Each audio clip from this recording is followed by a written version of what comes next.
একবার তিনজন লোক পথ চলছিল। এমন সময় বৃষ্টি শুরু হলো। তারপর তারা এক পাহাড়ের গুহায় আশ্রয় নিল। হঠাৎ পাহাড় থেকে এক খণ্ড পাথর পড়ে তাদের গুহার মুখ বন্ধ হয়ে গেল। তখন তারা একে অপরকে বলল, আমরা তো এখন বড় ধরনের এক বিপদে পড়ে গেলাম। তখন তাদের মধ্য থেকে একজন বলে উঠল, নিজেদের কিছু সৎ কাজের কথা চিন্তা করে বের করো, যা আল্লাহর সন্তুষ্টির জন্য তোমরা করেছো, এবং তার মাধ্যমে আল্লাহর নিকট দোয়া করো, তাহলে হয়তো আল্লাহ পাথরটি সরিয়ে দিবেন। তাদের একজন বলতে লাগলো, হে আল্লাহ, আমার আব্বা আম্মা খুব বৃদ্ধ ছিলেন এবং আমার ছোট ছোট সন্তানও ছিল। আমি তাদেরকে ভরণ পোষণের জন্য পশুপালন করতাম। সন্ধ্যায় যখন আমি বাড়ি ফিরতাম তখন দুধ দহন করতাম এবং আমার সন্তানদের আগে আমার আব্বা আম্মাকে আমি তা পান করাতাম। একদিন আমার ফিরতে দেরি হয় এবং সন্ধ্যা হওয়ার আগে আসতে পারলাম না। এসে দেখি আমার আব্বা আম্মা ঘুমিয়ে পড়েছেন। আমি দুধ দহন করলাম। তারপর আমি তাদের শিয়রে দুধ নিয়ে দাঁড়িয়ে রইলাম এবং তাদের আগে আমি আমার বাচ্চাদের কখনো দুধ পান করাইনি।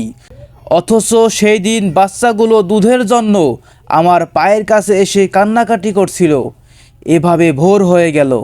হে আল্লাহ, আপনি জানেন, আমি যদি শুধু আপনার সন্তুষ্টির জন্যই এই কাজটি করে থাকি, তবে আপনি পাহাড়ের গুহা থেকে পাথরটা খানিকটা সরিয়ে দিন, যাতে আমরা আসমানটা দেখতে পাই। এই কথা বলার সঙ্গে সঙ্গে পাথরটা কিছুটা সরে গেল এবং তারা আসমান দেখতে পেল। দ্বিতীয় ব্যক্তি বলল, হে আল্লাহ, আমার এক চাচাতো বোন ছিল। পুরুষরা যেমন মহিলাদেরকে ভালোবাসে, আমি তাকে তার চেয়ে অধিক ভালোবাসতাম। একদিন আমি তার সাথে খারাপ কাজ করতে চাইলাম। প্রথমে সে রাজি হলো না, কিন্তু ভালোবাসার টানে পরে রাজি হলো।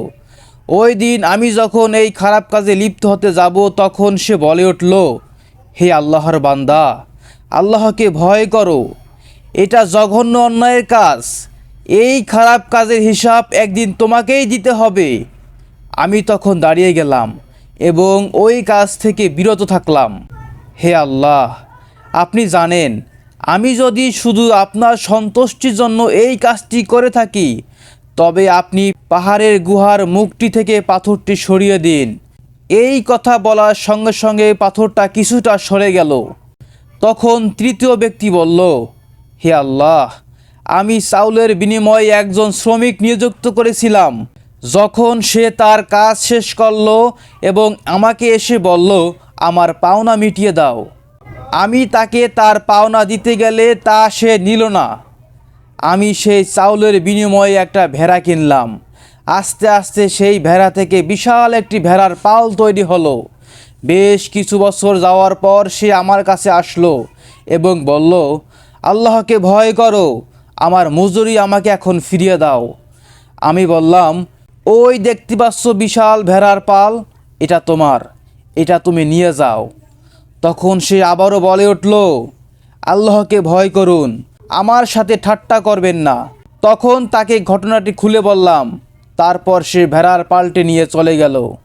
হে আল্লাহ, আপনি জানেন, যদি আমি আপনার সন্তুষ্টি লাভের জন্য এই কাজটি করে থাকি, তবে পাথরের বাকিটুকু সরিয়ে দিন। তখন আল্লাহ পাক পাথরটাকে সরিয়ে দিলেন। অবশেষে সেই তিন যুবক পাহাড়ের গুহা থেকে বেরিয়ে আসতে সক্ষম হলেন।